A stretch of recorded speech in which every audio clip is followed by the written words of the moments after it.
نحمدہ و نصلی علی رسولہ الکریم اما بعد۔ ظالم کے ظلم سے بچنے کے لیے ایک بہترین عمل، ظلم وہ سخت اندھیرے ہیں، ظلم وہ اس کائنات میں سب سے وہ بری چیز ہے جس کی وجہ سے مظلوم اس چکی میں پھنس رہا ہوتا ہے۔ اللہ کے نبی نے فرمایا، ایک روایت کا مفہوم ہے کہ ظالم آدمی قیامت کے دن اندھیروں میں رہے گا۔ ظالم آدمی کو کبھی خیر نہیں مل سکتی۔ ظلم کرنے سے پہلے اچھی طرح سوچنا چاہیے کہ ہم بھی کسی کے ظلم کا شکار ہو سکتے ہیں۔ بہت لوگ پریشان ہیں، لوگوں کے اوپر بہت زیادہ لوگ ظلم کرتے ہیں، جبر کرتے ہیں اور اذیت دیتے ہیں۔ ضروری نہیں ہے کہ صرف جسمانی ہی ظلم آپ کے اوپر کیا جائے، بعض انسان ذہنی ٹارچر بھی دیتے ہیں، یہ بھی ایک ظلم ہے، گناہ ہے۔ کسی کو ذہنی طور پر تکلیف پہنچانا، ذہنی اذیت دینا، یہ بھی ظلم ہے، کیونکہ یہ سب سے خطرناک ظلم ہے۔ آپ کی وجہ سے وہ ذہنی اذیت میں، آپ کی وجہ سے وہ خوف میں ہے، وہ ڈر میں ہے۔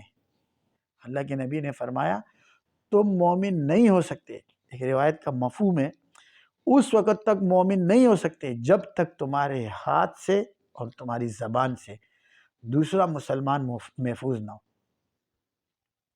ہاتھ سے محفوظ نہ ہو، اس سے مراد ہم کسی کو ہاتھ سے تکلیف دے، مارے، تشدد کرے یا اس کو جو اذیت دے، یہ ہاتھ کی تکلیف ہے، یعنی آپ کے ہاتھ سے جو ہے نا وہ اس وقت تک مومن نہیں ہو سکتا جب تک تمہاری زبان سے اور تمہارے ہاتھ سے، وہ شخص اس وقت تک مومن نہیں ہو سکتا جس کی زبان سے اگلا مسلمان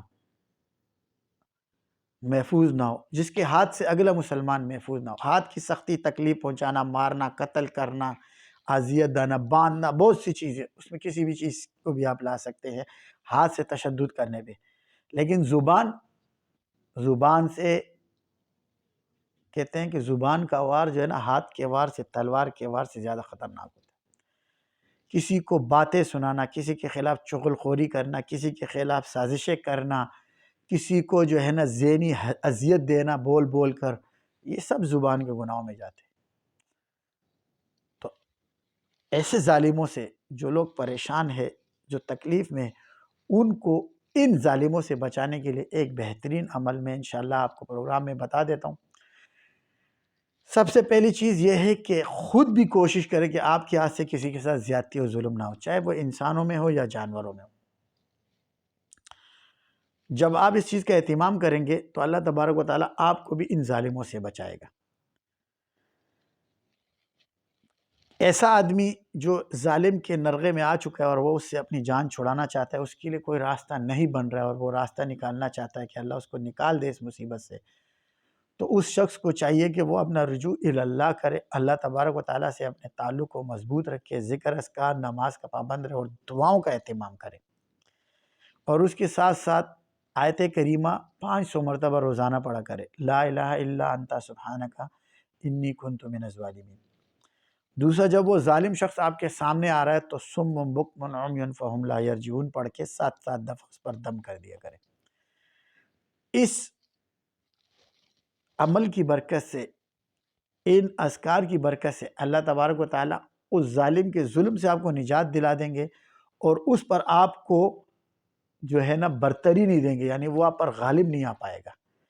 کامل یقین کے ساتھ اللہ کی ذات پر ایمان رکھتے ہوئے اللہ کے علم کے عطا کردہ کلمات کو، اس ذکر کو پکے یقین اور محکم یقین کے ساتھ کریں، اللہ تبارک و تعالیٰ اس ظالم سے آپ کو نجات دے دے گا۔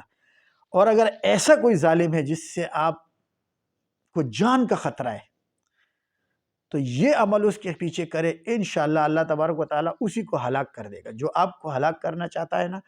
لیکن یہ صرف اور صرف اس ظالم کے لیے کر سکتے ہو جو قاتل و قتل و غارت کرتا ہے، اس کے لیے اس چیز کی ہم ریکمنڈ کرتے ہیں اور اجازت بھی ہم اسی صورت میں دیتے ہیں کہ آپ مظلوم ہو۔ آپ مظلوم نہیں ہے، کسی کے پیچھے لاکھ مرتبہ پڑھو، اس کو کوئی نقصان نہیں ہوگا، الٹا آپ کا ہی نقصان ہوگا۔ سورہ کوثر اس کے پیچھے پڑھے بغیر درود شریف اور بغیر کیا نام ہے بسم اللہ کے 125 مرتبہ اس کے پیچھے پڑھنا شروع کرے، انشاءاللہ وہ اپنا حال دیکھ لے گا، وہ ظالم تباہ و برباد ہو جائے گا۔ اس کے ساتھ ساتھ اللہ تبارک و تعالیٰ کا ایک نام ہے یا قہار، اس میں بھی درود شریف بھی نہیں پڑھنا آپ نے اور بسم اللہ بھی نہیں پڑھنا، اس کا ورد کرے، یا قہار و قہر کر، یا جبار و جبر کر، دو نام ہے اللہ کے، یا قہار اور یا جبار۔ ظالم کے ظلم سے چھٹکارا حاصل کرنے کے لیے یہ اعمال کرے اللہ کے حکم سے، اللہ تبارک و تعالیٰ آپ کو اس ظالم کے ظلم سے بھی نجات دے جائے گا اور اس ظالم کو ایسا سبق سکھائے گا اللہ پاک کہ وہ کسی اور کے ساتھ ظلم کرنے کے قابل بھی نہیں رہے گا۔